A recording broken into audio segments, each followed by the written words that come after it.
Hello, everyone. Let's start. How many times have you asked yourself the same question when you are about to add a new functionality to your project? Where do I start? Developers deal with daily decision problems that affect huge code bases and little time to come with solutions. In this talk, we will build the famous Simon Says game to show how we can come up with a solution parting from requirements that are turned into very specific test cases. Along the way, we will see the advantages that Kotlin can provide to our project and a small sample of the power that Arrow can add to it too. If you don't remember, this is the Simon Says game. It is a memory skill game. It was created by Ralph Baer and Howard Morrison. And it was quite popular at the end of the 80s and 90s. And yes, I wanted this game really bad. So how it works?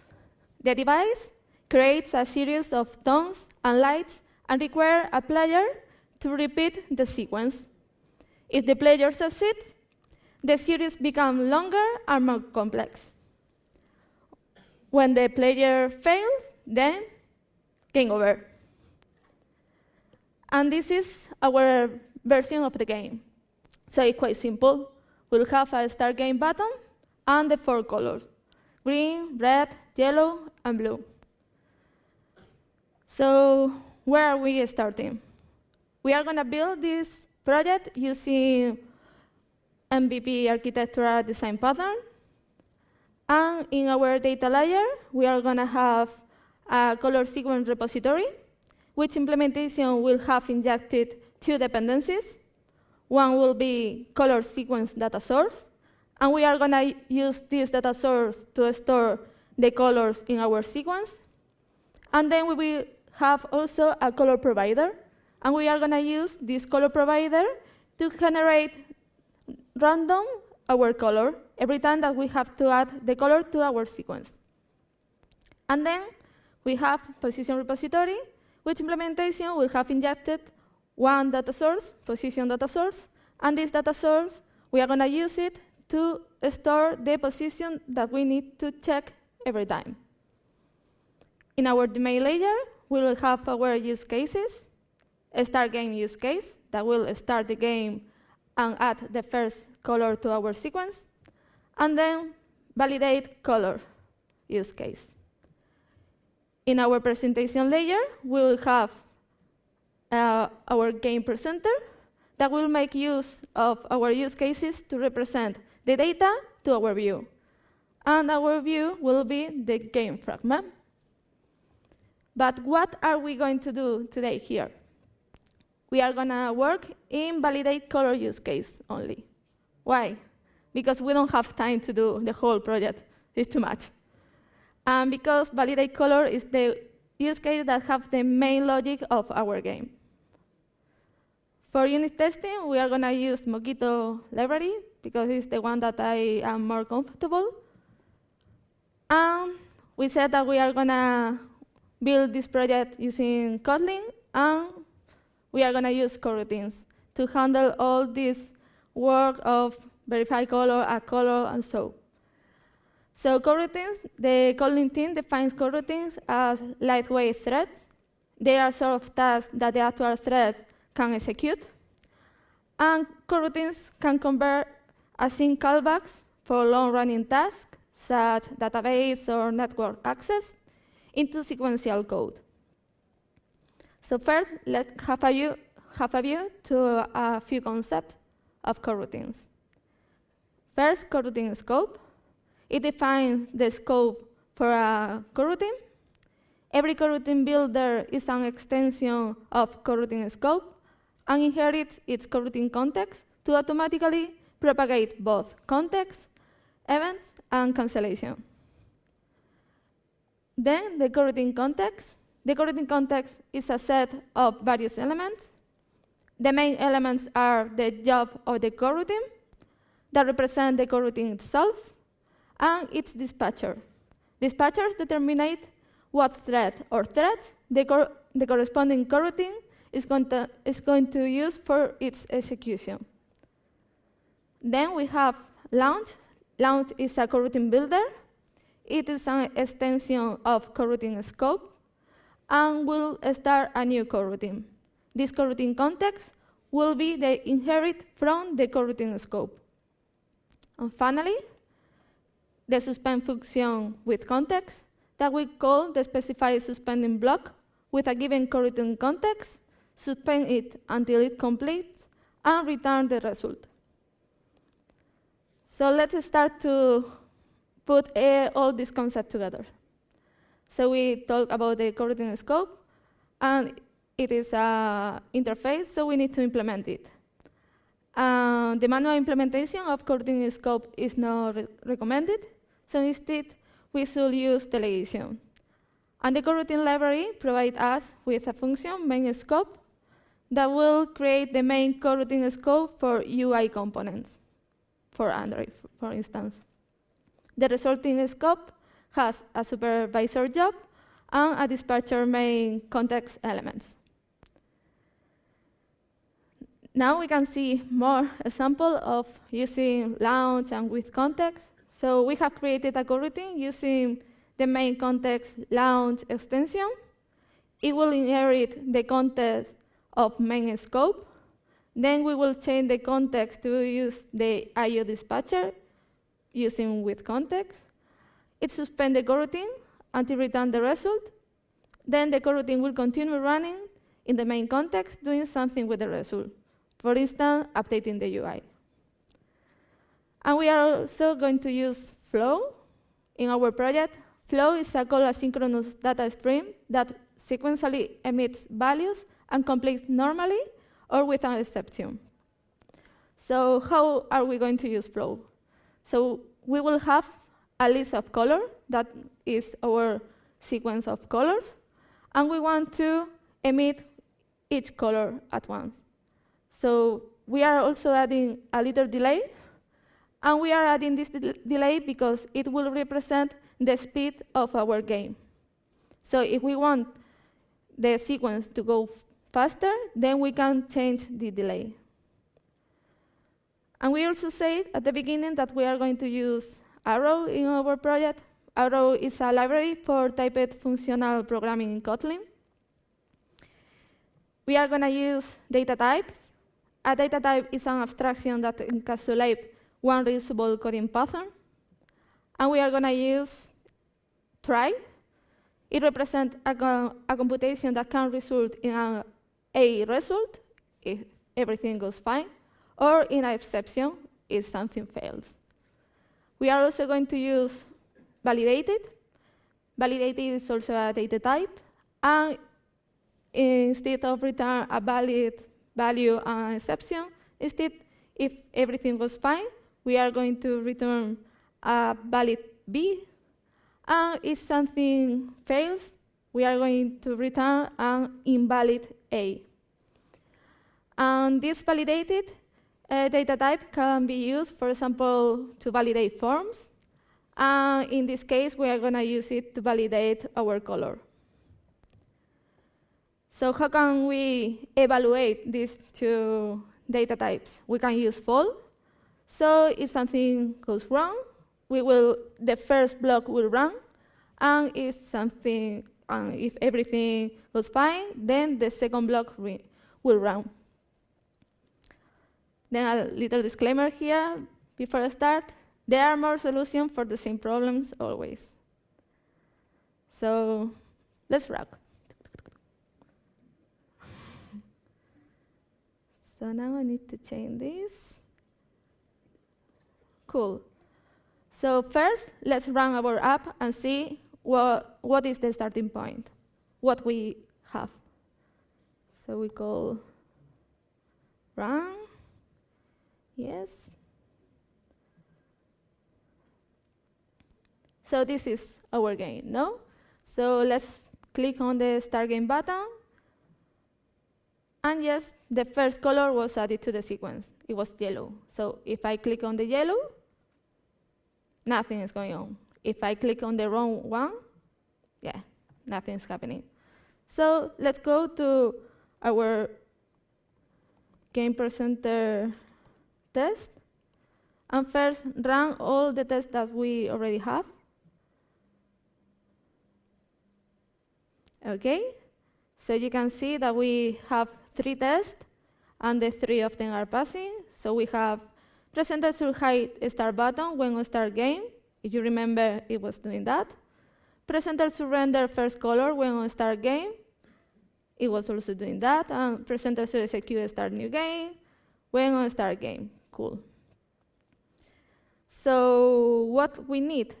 Now we need to, in case we are entering the wrong color, we should display game over because we failed. So presenter should render game over if green color is not correct. Okay, first we will verify that we are calling view render game over. When presenter on green press. Okay, so let's remove this thing. Okay, now better.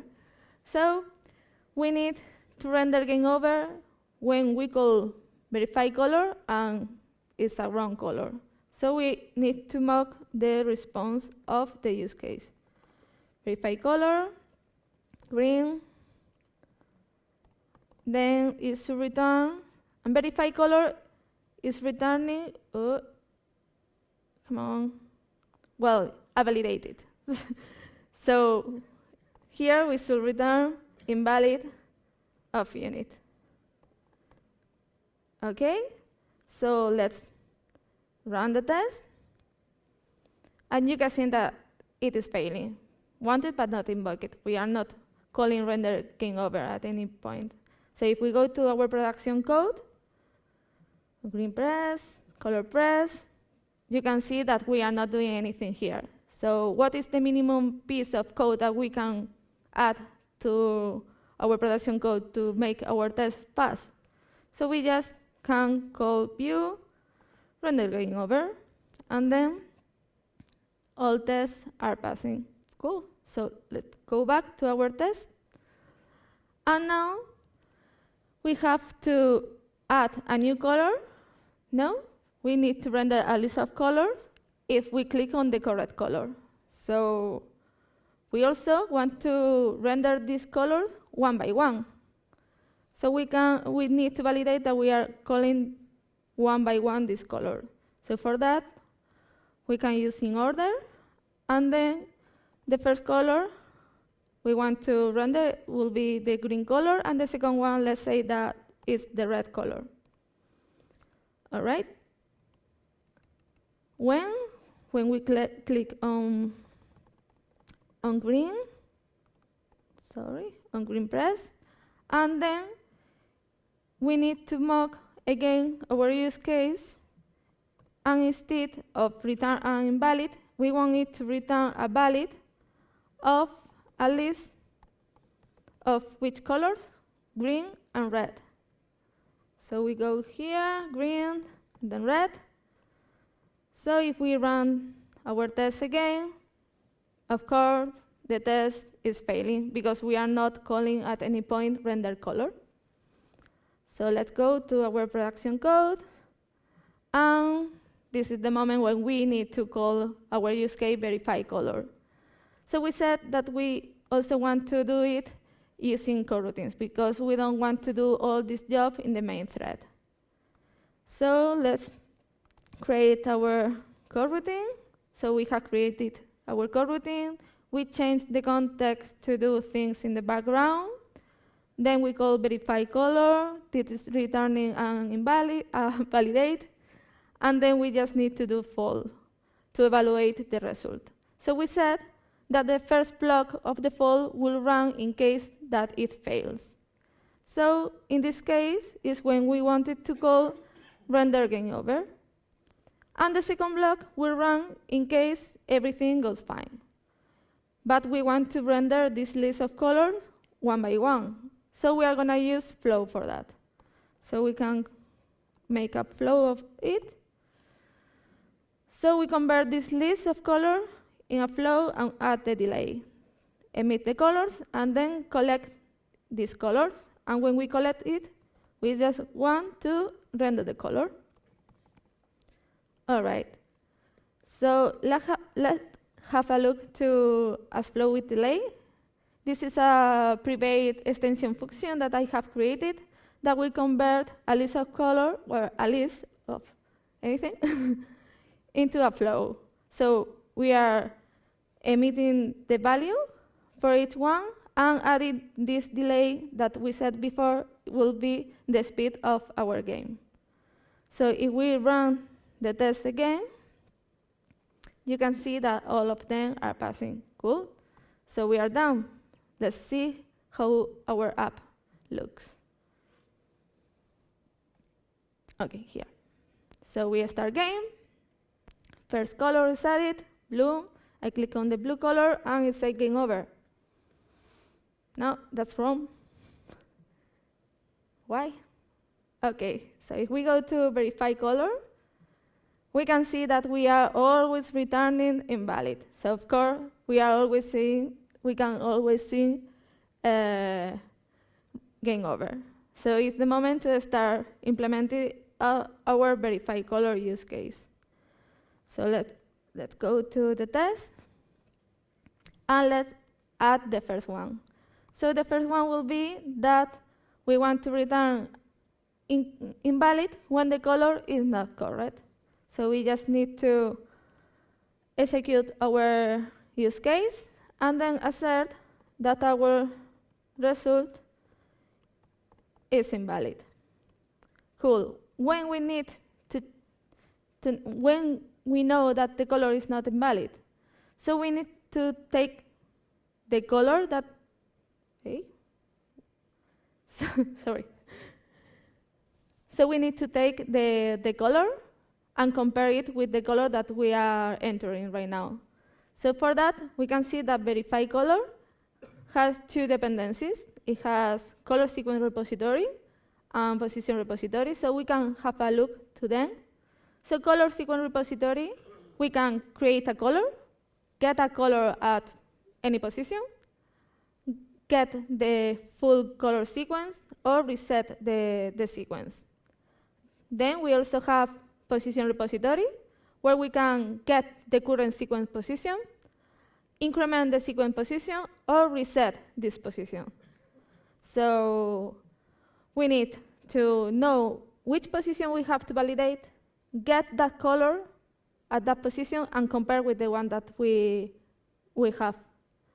So let's mock the response of these dependencies. So whenever position repository get current sequence position, it should return, let's say, for example, 0. So it will be the first position. Then when we call color sequence repository get color at that position, 0, then we want it to return, and get color at is always returning a try of color. So in this case, we want to return a try of just a different color than green. So let's say that it's red color. Cool. So let's run our test. And it's passing. Cool. So carry on. Now we need to test that we are entering the correct color, and we are going to return a valid. So let's write the test for that. Verify colors return valid when color is correct. All right, so we just execute our verify color use case and assert that the result will be valid. Cool. So we can just copy, why not, and paste it. And now we just need to change this to be green, the same color that we are entering. Okay, so if we run now the test, it's failing. So if we go back to our production code, we can see that, yes, of course, we are returning invalid all the time. So it's time to do things here. So first, we said that we need to know the position. So let's say the position somewhere. Here, position repository, get current sequence position. And now we need to get the color. So we just can call color sequence repository, get color at this position. And we said that get color at is returning a try. So with try, we can filter it. So the color to validate must be the same color that we want to check.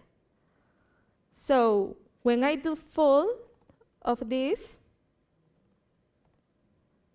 oh, sorry, full, okay. The first block of the full will run when this condition is false. And the second full will run if this condition was true. So what we want to return when it's not the correct color, we want to return invalid of unit. And when it is the correct color, we want to return a valid of, as you can see, should be a list of colors. So right now, we don't care about that. We just want to return a list of, for example, the color that we are checking. We just need to add the return here and run our test. And they are passing. Cool. So let's have a look to our app and see what we have. So start game, red color. Cool, I click on the red color, and it's always returning the same color. Okay, that makes sense because it's what we have. If I click in a different color, then it says game over. Cool, it's fine. So let's go again to our test, and let's now, when the color is valid, what we need to do is add a new color to the sequence. But we don't need to add this color every time. We just need to add this color to the sequence when we are actually at the end of the sequence. Because if we do it at the middle, then we are not going to validate the full sequence. We are going to start adding colors in the middle of the sequence. So let's write the test for that. Verify color should return list of colors when color is correct and it is end of sequence. So we need to first execute our verify color use case, then get the result, and we need to compare what is inside of our valid part of the validated data type. So for that, we can fold our result, then assert false here. So in case it's not a valid color, the test won't pass. And then here we just need to compare what list are we expecting. So let's say that we are going to compare a list with red, green, and blue. Okay. So we need to check for the green color. So the position of this green color should be the position number 1. So whenever position repository get current sequence position, then return 1. Okay? And whenever color sequence repository get color at that position, then we should return the green color. Try just of green. Okay, but we need to know that if we are at the end of the sequence, so we need to compare with the current color sequence. So when we call whenever color sequence repository get color sequence, then it's return a list of colors where green is at the end of the sequence. So for that, the list should be red and green. That is this. Cool? Well, it is the correct color, and we are at the end of the sequence. And now is when we need to add the new color. So if we call color sequence repository create color, then we want it to return a tray of just this new color, blue. All right, so it is the correct color, we are at the end of the sequence, and we have just added the new blue color to the sequence. But we need to know what is the updated sequence of colors. So the second time we call color sequence repository, instead of return red and green, it will return red, green, and blue. All right, so let's run our test. And of course, it is failing because we are expecting a list of 3 colors, but we only have 1 color. So if we go to our production code, we need to know if we are at the end of the sequence.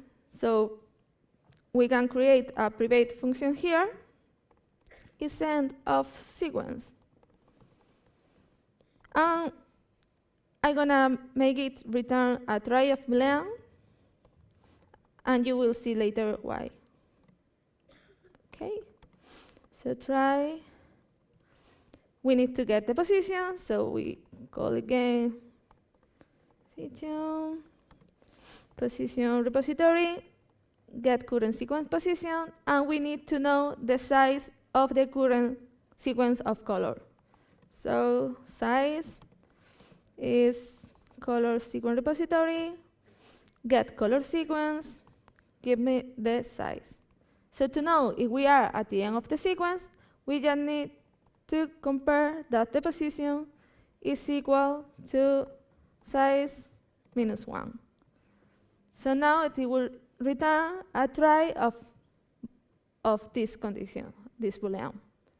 So when we need to check if we are at the end of the sequence, we just need to check that if the color is valid. So we need to run it in the second block. So we call is end of sequence, and because it is returning a try, we can filter it. So then when we call fall, again the first block will run in case that we are not at the end of the sequence. So right now we can just return this. And when it is at the end of the sequence, we want to return a valid with the updated list of colors. So let's add the new color to the list. So we can create a private function, add color to sequence,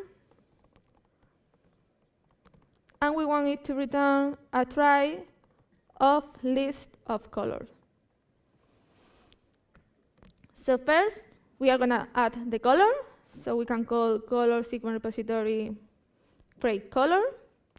Then, because create color is returning a try of just 1 color, and we need to get the updated list of colors, we can just map it and call color sequence repository get color sequence. So now it will return the new list of color with the new color added to it. All right, so we just need to add this color when we are at the end of the sequence. So for that, we can just come here to that point, do a flat map, add the color here, and then instead of return here a Boolean, we get the list of colors. So why are we doing this here? Because we know that if this condition is not true, then it will jump directly to the invalid part of the fault. So yes, if we just comment this, you can see that this is a Boolean, and then it is a list of color, magic, and we can just return it. Okay, so let's run now our test, and all of them are passing. Cool. So let's go back to them, and now we need to test that if we are not at the end of the sequence, then we don't need to add any new color, and we don't want to return any colors. We just want to say, yes, it's valid. Carry on. Let's wait for the next user iteration. So let's write this test. So verify color should return an empty list when the color is correct and it is not the end of the sequence. So we can just copy this. Sorry, I'm lazy. And then instead of compare with this list of 3 colors, we just need to compare with an empty list of colors. Okay, so we need the color to be correct, so we know that if we mock this like this, the green color is the correct color, and we need to know that the green color is not at the end of the sequence. So whenever we call color sequence repository get color sequence, then it should return a list of something, well, a list of color where green is not at the end. So because we know that green color should be at position number 1, we can add a color at position number 0, then the green color, and, for example, the blue color. All right, so if we run this test now, we can see that it's failing because we are expecting an empty list, but we are returning that green color that we have left later. Okay, so if we go to our production code, we just need to, instead of return here this list with 1 color, we can just return an empty list and run again the test, and all of them are passing. Cool. So let's see our app, how it looks. Start game, green color, I click on the green color, 2 green colors now. Okay, nothing's going on. If I click on red, game over, okay, let's try again. Yellow, yellow, red, okay. So it is failing always at the second color because we are always checking with the first position. We are not moving this indicator to the next point that we need to evaluate. So let's go to our test, and then we know that if we are not at the end of the sequence, then we need to increment this position, so the next time we are gonna validate the next color in our sequence. So let's write the test for that. Should increment position when it's not end of sequence. So we want to verify that we are going to call position repository increment sequence position when it's correct and we are not at the end of the sequence. So we can just copy this, paste it, because we know that this is what happens when we are not at the end of the sequence, and then run our test. And of course, it's failing because wanted but not invoked. So if we go to our production code, then we want to increment this position when the color is correct and we are not at the end of the sequence. So that means that we need to increment the position at that point. So we can just call position repository increment sequence position. All right, if I run my test now, all of them are passing. But there is something else. If we are at the end of the sequence and we just add the new color, what we want to do is start validating the color from the beginning. So we need to reset this index again to the position number 0. So let's write the last test. Verify color should reset position when it is end of sequence. So we want to verify that position repository reset sequence position will be called when we are at the end of the sequence and the color is correct. So again, I am lazy and I'm going to copy this because it's too much to write. All right, so now if I run the end again, it is failing. Again, we are not calling in our production code to reset sequence position, so let's go and add it. So we said that we need to reset this position when the color is correct and we are at the end of the sequence. So here, we just need to call position repository, reset sequence position, run the test again. All right, everything's passing. And now, let's run our app, our game, and see what we get. So start game, green, green, yellow, green, yellow, blue. So it's working. We have a game. And of course, if you click on the wrong color, you fail. Okay, so conclusion. We have seen how to turn requirements into unit tests. We have used coroutines in our game presenter. We have used flow to emit the colors in our sequence. And we have used arrow data types in our use cases to compound and so. And we have built our Simon Says game. So thank you very much for coming, for listening to me. This is my GitHub repository if you want to have a look to the project. And this is also my Twitter account. If you have any questions or so, you can just ask me. Thank you.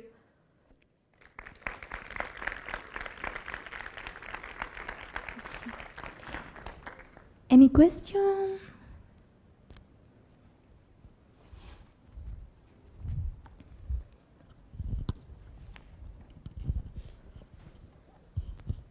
Hi. Thank you for your presentation. It's been very interesting. Thank you. I was wondering, I'm a little new to Kotlin, so I didn't understand everything. But in the unit test that you were coding there, you were like copying the yes. the initial state or for testing. So I was wondering if you can also encapsulate those to reuse in different tests. Yes. I didn't do that because it will take a little bit more time in the presentation. Otherwise, it will be nicer to do that.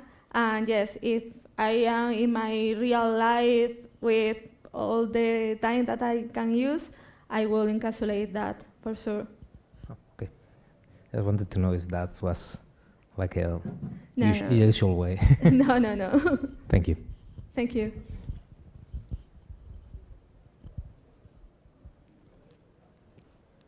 Okay, that's it. Thank you. So thank you so much.